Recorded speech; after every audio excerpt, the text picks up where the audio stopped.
welcome to episode 32 of my knitting podcast. I am Marleen and you can find me on Instagram as well under the name Sunny C Knits. And welcome back, or if you're a new viewer, welcome, and I hope you enjoy the content. I'm going to talk mainly about knitting and also some crochet today and also some sewing. Yes, it's been a while since I recorded. I changed jobs. I'm working as a doctor again for 2 days in a week at a GP practice, and I'm really loving it and I'm enjoying it every day, but it made it a little bit busy with everything, and I also needed to study again a lot. But here we are again. We're going on a holiday in a couple of days for 2 weeks to a campsite with the caravan, and I'm really looking forward. But that made me really feel I need to record today, and I really felt like it was the time again to record, because otherwise there would be also 2 weeks, and I know how it goes when you return from a holiday, and so I thought, no, today is the day again. And I will tell you, of course, what I'm wearing. I'm wearing the kimono from Trust the Mojo. I knitted it with the cotton from We Are Knitters in the color Natural on a 5 millimeter needle. And it's a size LXL. Yes, I'm very happy with it, of course, with the result. I really like the Pima cotton, the cotton from We Are Knitters. It's very soft and very drapey. But as you can see, there has been an accident during washing.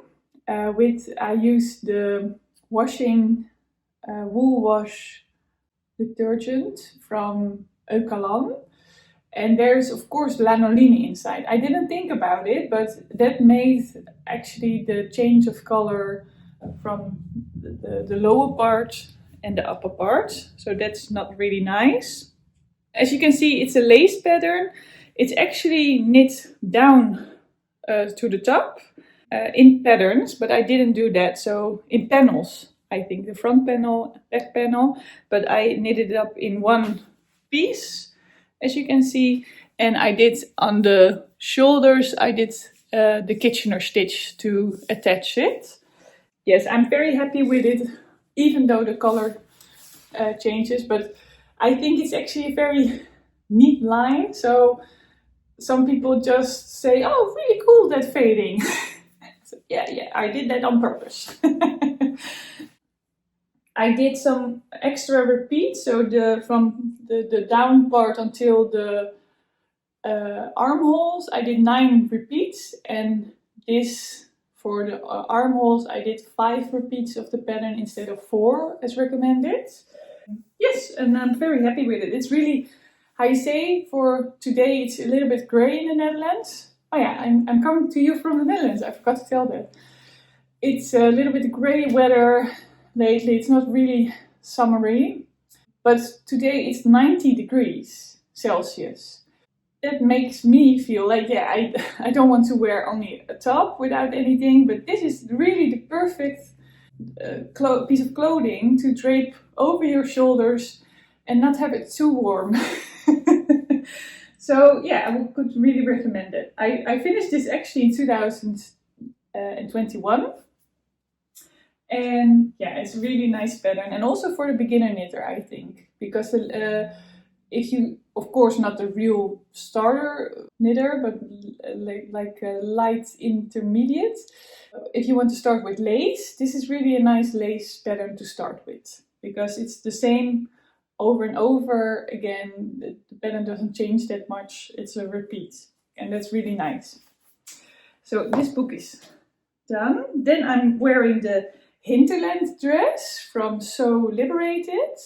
I once saw it with my teacher from sewing class, and I thought, oh, I think it's so pretty, I want to make that. And I think I made it like 2 years ago, but I didn't wear it anymore because I thought it made, how you say, I'm a tall person, I'm 180 meters, 1 meter and 80 centimeters. I have long legs, and then you have, how you say, if the body is until here and it's short, and then the ripples start of the skirt, it made me, I don't know, the how you say that, it divided my body in, how you say, it made it a little bit out of proportion. So what I did, I changed the skirt. So I'll show you. It was rimpled, so it had, how you say, the rimpling effect here, and I changed that, so I made it a little bit more nice and tidy, I would say. Sorry, my English is really, really bad today, but it let the rimples disappear and made it flat. So, and now I really love this, the dress, and I worn it also a lot again. So I'm very happy I did so. I think it's always a good thing to do if you are doubting about anything that you made and you're not wearing it. Think about why you're not wearing it. What makes it not really your piece of garment? Because when you made it yourself, you can always change it. And even some skirts that I bought or dresses that I bought, I'm also thinking now I'm going to change them into something that I really like and love to wear. Even though it's maybe a pity because someone else made it very beautifully, but yeah, otherwise I wouldn't wear it, and that's, I think, even more a waste. But then, what I also finished, I'm very happy with it, is the Woodland Ripple blanket, and it's a free pattern from Addict24, so you can just search it up in the World Wide Web. It's really funny because it makes me think, if you say World Wide Web, it makes me think about the early days of internet, and it really felt, I think I was in my teens, and it felt overwhelming that you could search things online. You put it in a computer and then you get an answer on the large World Wide Web. And the pattern is in English, so that's fortunate for the English speaking people among us. And I'm very happy with it. Oh, I think it's so beautiful, and it really, how you say, it took ages because it's on a 2.5 millimeter crochet hook, and I cast it on 425 stitches. So every row took me in and back 1.5 hours. So yeah, I would say you can count out how many days or hours it took me. But someone said to me underneath one of my videos, it looks like almost like the ocean, and then the beach, and then some shells, then the ocean again, then the beach, and maybe some, how you say, green plants or something. And when when I read that comment, I thought, oh, that person, I'm so thankful, because it made me even more happier working on this, because it reminded me of the waves, and of course it's also wavy, and I of course love the ocean. I love to surf as well, and I recently bought a new surfboard, so I'm very happy to be in the ocean again, but also happy that I made like a beach ocean blanket. Of course, we're never going to bring it to the beach, because I think in all those tiny holes, all the sand will go everywhere. Yeah, and the kids love it as well. When they, wake up, they get underneath the blanket, and yeah, it's so nice to see that a garment. No, not a garment. Is it a garment? No. How do you say that? A blanket can be really useful for the whole family. I love that, actually. Yeah. So I'm very happy with this piece that is finished, and of course, maybe it's never finished, and I will also, when I have another piece of fingering weight yarn, I will work on it again. but for now it's finished. Let me see. This book is also finished. Then we have the Barbroe top. This is a pattern by Knitting for Olive, but the designer's name is Pernille Larsen, and it's made with thin line, so the thinner one of the line from Sandnesgarn, in the color 4612. I use 3 skeins, and it's knit on a 3.0 millimeter needle, and I knit it up in size M, but I think it's a little bit, it's not too tight. I can still wear it, but I would love to be more even drapier. So I think I will make it again in a size L.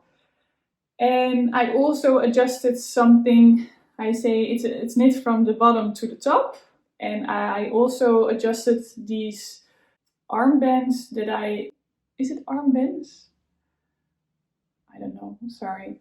But the part of the shirt, this part, I increased it. So I did 6 repeats on every side, so it's 12 in total. There's no difference between the front or the back. And I really love this pattern because it's a nice repeat and it's very, how you say, addicting, because the increases and then the decreases, I don't know, for some reason it made me want to knit on it every time. I say every 8 row it's a repeat, so you want to get to the 8th row and then stop, and then you think, oh no, maybe I will continue, and then you want to finish those 8 rows again. It's really nice. Yeah, that's it actually. The cast on is a really large amount of stitches, but it will be alright, so don't think that you're doing something wrong. It's really, I say, it's the correct way to do it. If you have the pattern, you know what I mean. It's a beautiful, beautiful top. I'm very happy with it. Let me see. Oh, okay. Blijf hangen. Yes, okay.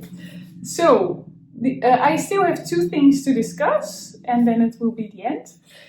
Grain shawl by Think and Knit. And it's knitted on a 3.25 millimeter needle. And I use 3 skeins, so fingering weight of Knitting for Olive yarn. In total I use, I say, 1200 meters of yarn. And for the edge, it's onion it's nettle yarn. So it's made from nettles. And it's sock yarn from the brand Onion, also fingering weight. And for the edge I used the cotton from We Are Knitters, so it's a little bit thicker and it's an I-cord bind off. And this is really a nice pattern. It's very simple, very straightforward. Yeah, it's very nice. I really love this pattern a lot. I made this already, I think this is the 3rd time that I made it. And it's a really simple shawl to make and very easy. So it's a garter stitch. So yeah, very, very nice. Yay! Then I have the Find Your Fade shawl. I will search it up in my book. Oh no, What the Fade shawl from Andrea Mowry, from Drea Renee Knits on Instagram. And it's knitted on a 3.25 millimeter needle. And I already showed this last time. I think I was the same. I wasn't that far than this. There was not much progression, as you can see now. But I actually almost finished it. But then I made a mistake with the edge, because the pattern says that you have to do on the edge a kind of I-cord bind off while you're knitting. And it's really pretty, but it's not that stretchy. So the amount of rows that you knit is even the same as the grain shawl, but it wasn't that large to stretch out. But this, the underneath part, was very, very large. So I thought, yeah, that's not nice. I cannot put it much turns around my neck, but then this is really long, so it makes it a little bit like a bib. Is it a bib? Yeah, for children to not, I say, put any food on their clothing. You put around the neck a bib. I think it's a bib, right? But yeah, so what I did actually, I thought I can, because it's 3 stitches for the I-cord edge, and I thought I can do that by just drop these 3 stitches and then pull them up again, pick them up again. But of course that didn't work out. So then I thought, okay, Marleen, it's no problem. We're just going to rip it out and start over again, because I also used some, I say, the lighter color as also some fading here, and I already doubted the whole time if I would like that or not, because I actually don't like stripes that much. And then I thought I'm just going to rip it out until the color that I didn't like actually, and where I was doubting about all the time, and I'm going to start over. So now I'm going to fade these 2 colors. You don't see the, well, there's more, or no, those 2, yeah, sorry, there's more contrast between those. And if you fade them, it really looks pretty. I think I'm just going to do a brown edge around the scarf, and I think that will suit me even more. So I'm really looking forward that this is a finish as well, but it's a very nice pattern to make. And also I really love the idea that it's like a tree. So the pattern, if you see it a little bit more up close, it really has the shape of a tree. And I'm going to continue that as well. In the pattern, in the middle, there's no, I say, the pattern subscribes that you go in and back without any particular thing in the middle. So you don't get the continuation of the arch, and I didn't like that as much. So what I'm doing is in the right side, I'm going to, I say, increase, knit a stitch, increase, and then on the wrong side I'm going to slip the middle stitch between the 2 rings. I'm going to slip the stitch without knitting it, and then you get a beautiful slip stitch in the middle, and I think that's a beautiful continuation of the arch. So that's it actually for today. It's so funny because in Dutch, I think I don't talk that much. I talk also a lot of rubbish because I always, recording in English is much more quicker than in Dutch, but I don't say many different things in English or in Dutch. So yeah, don't feel like I'm not telling you everything, because I do, but it's really funny to see that I don't know, maybe I talk a little bit more to the point in the English version. Yes, I want to thank you very, very much for watching, and I enjoy it so much to connect with other people who have the same passion for knitting and crochet and sewing as well as I do. I want to ask you also some attention for my friend Sarah from It's a Sarah, because she's organizing a beautiful festival in the fall, in November, in the Netherlands. So, and it's mainly about how you say that we connect. So it's not a festival as you know it with most of the times when there's a knitting festival, it's mostly directed to, I say, to buy yarn or anything, but of course you can buy yarn as well, but not as much. So it's more, I say, dedicated to connection between other knitters. So check the Instagram page Knit to Purl to. Yeah, I hope you will enjoy it as much as, or looking forward to it as much as I do. I hope you have a nice holiday. In the Netherlands we have 6 weeks, or the children are 6 weeks off. Yeah, have a good summer. And I hope to see you after my holiday again, that I can record again. Have a nice day, and have a nice evening, have a nice night, and be kind to yourself, and be kind to your knitting or your crochet or your crafting, because then it will be nice to you too. Bye!